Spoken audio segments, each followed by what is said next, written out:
بسم اللہ الرحمن الرحیم۔ السلام علیکم معزز ناظرین، شہنشاہ اکبر اور بیربل کی ذہانت کے واقعات ہم اکثر سنتے رہتے ہیں۔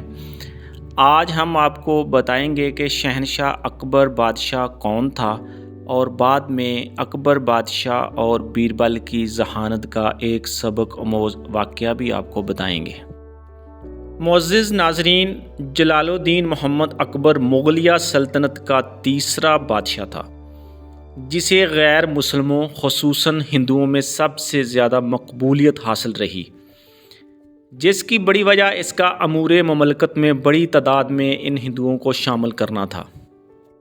دوستو، جلال الدین محمد اکبر 14 سال کی عمر میں بادشاہ بن گیا۔ تقریباً نصف صدی تک حکومت کرنے والے اس شہنشاہ کے دور میں مغلیہ سلطنت کی سرحدیں بنگال سے سندھ تک تمام تر وسطی اور شمالی ہندوستان پر مشتمل تھیں۔ دوستو، شہنشاہ اکبر کے دربار میں وقت کے قابل ترین وزیر تھے جو اپنے شعبوں میں باکمال تھے، اس لیے انہیں رتن کہا جاتا تھا۔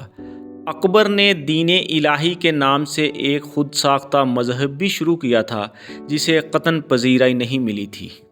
شہنشاہ اکبر نے دہلی کی بجائے فتح پور سیکری کا نیا دارالحکومت بنایا تھا، جبکہ لاہور کا شاہی قلعہ جو کہ لاہور میں واقع ہے وہ بھی اکبر بادشاہ کی یادگار ہے۔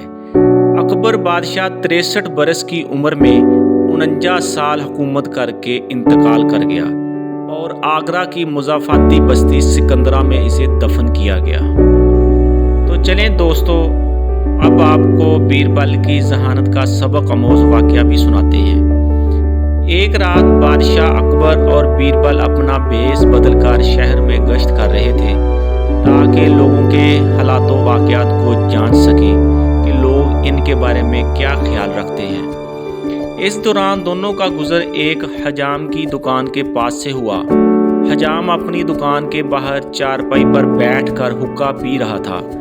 اکبر نے اس سے پوچھا، بھائی بتاؤ، آج کل اکبر بادشاہ کے راج میں لوگوں کا کیا حال ہے؟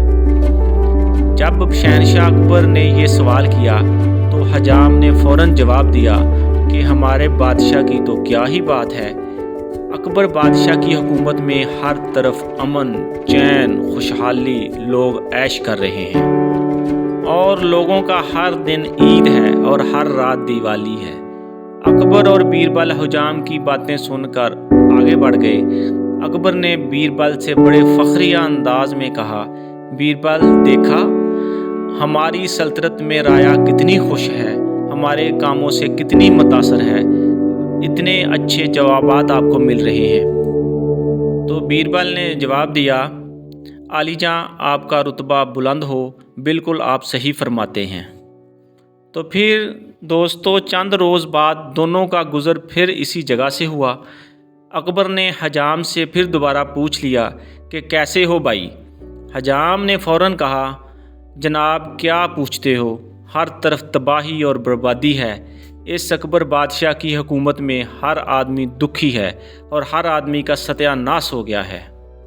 اب تو اس اکبر بادشاہ کو اللہ ہی پوچھے گا اور اس کی منحوس حکومت پتہ نہیں کب ختم ہوگی۔ دوستو، بادشاہ اکبر یہ بات سن کر حیران رہ گیا اور سوچنے لگا کہ کچھ دن پہلے یہی آدمی میری اتنی تعریف کر رہا تھا اور اب ایسا آخر کیوں ہے؟ جہاں تک اس کی معلومات کا سوال ہے، عوام کی بدحالی اور پریشانی کی اطلاع سے تو اسے کوئی خبر نہیں تھی۔ اکبر نے اس حجام سے پوچھنا چاہا کہ ملک کی تباہی اور بربادی کی آخر کیا وجہ ہے؟ تو آگے سے حجام کوئی وجہ بتائے بغیر ہی حکومت کو برا بھلا کہنے لگا۔ شہنشاہ اکبر اعظم اس کی بات سے پریشان ہو گیا اور اکبر نے جا کر بیربل سے پوچھا کہ آخر اس شخص نے یہ سب کچھ کیوں کہا؟ بیربل بڑا ذہین تھا۔ بیربل نے جیب سے ایک تھیلی نکالی اور بادشاہ سے کہا کہ اس میں 10 اشرفیاں ہیں۔ دراصل میں نے 2 دن پہلے اس کی جھونپڑی سے یہ چوری کروا لی تھیں۔ جب تک اس کی جھونپڑی میں مال تھا اسے بادشاہ اور حکومت سب کچھ اچھا لگ رہا تھا، اور اپنی طرح وہ سب کو خوش اور سخی سمجھ رہا تھا۔ اب وہ اپنی دولت لٹ جانے سے غمگین ہے۔ ساری دنیا اس کو تباہی اور بربادی میں نظر آتی ہے۔